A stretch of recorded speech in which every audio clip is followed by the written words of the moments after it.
C'est une chance énorme que le chef de l'État, Antoine Félix Tshisekedi Tshilombo, donne au Congo. Quand on parle de la revanche du sol sur le sous-sol, c'est effectivement ce que nous sommes venus faire symboliquement ici à Zongo. Ça veut dire que les Congolais, partout où ils se trouvent, puissent avoir la possibilité de générer de l'argent par les activités qu'ils font. Et donc, les Sidou-Bangui étaient connus depuis tout le temps comme étant la province qui a le plus grand potentiel de production de produits pérennes, café, cacao, caoutchouc, même les palmiers. Et les gens se sont endormis. Nous sommes sidérés de voir, lorsque vous faites le territoire de Boudjala, le territoire de Kungu, vous retrouvez des plantations abandonnées avec du café. C'est-à-dire que remettre les circuits commerciaux normaux dans la province du Sidou-Bangui va réveiller les gens. Même les plantations qu'ils ont abandonnées, puisque les grands commerçants vont venir maintenant s'installer ici pour exporter, ça va donner un nouveau tonus au secteur agricole des produits d'exportation. Et de deux, comme vous le savez, hier à Gemena, nous avons lancé la grande campagne de promotion des produits pérennes.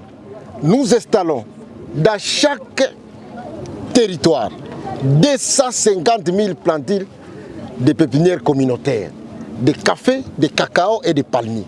Ça veut dire que nous encourageons, et ce n'est même pas un encouragement puisque la campagne est agressive, nous obligeons chaque Congolais qui réside en milieu rural d'avoir à côté de sa maison au minimum des tiges de café, de cacao ou de palmiers.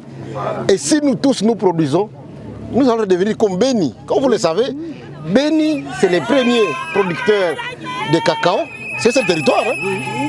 Mais aujourd'hui, on va vers 120 000 tonnes. Ça veut dire que si Gemena aussi se réveille, si les Nord-Ubangi se réveillent aussi, les Côtés se réveillent, la Chopo se réveille, les Bazouélé, les Haut-Ouélé, nous allons redevenir, comme nous le voulons, les premiers producteurs mondiaux du cacao dans 5 ans, les premiers producteurs africains du café devant l'Ouganda, et nous voulons aussi redevenir les premiers producteurs africains de palmiers à huile.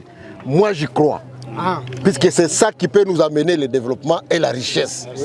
On ne peut pas résider en milieu rural, manquer à manger et manquer de l'argent pour amener la femme à l'hôpital. Si on ne fait pas le café, le cacao, les palmiers, on va demeurer pauvre. Donc c'est l'ouverture officielle du point de sortie.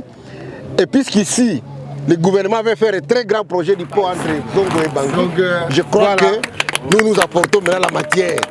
Sur le pont, on ne peut pas se condamner seulement de n'avoir qu'un trafic d'hommes.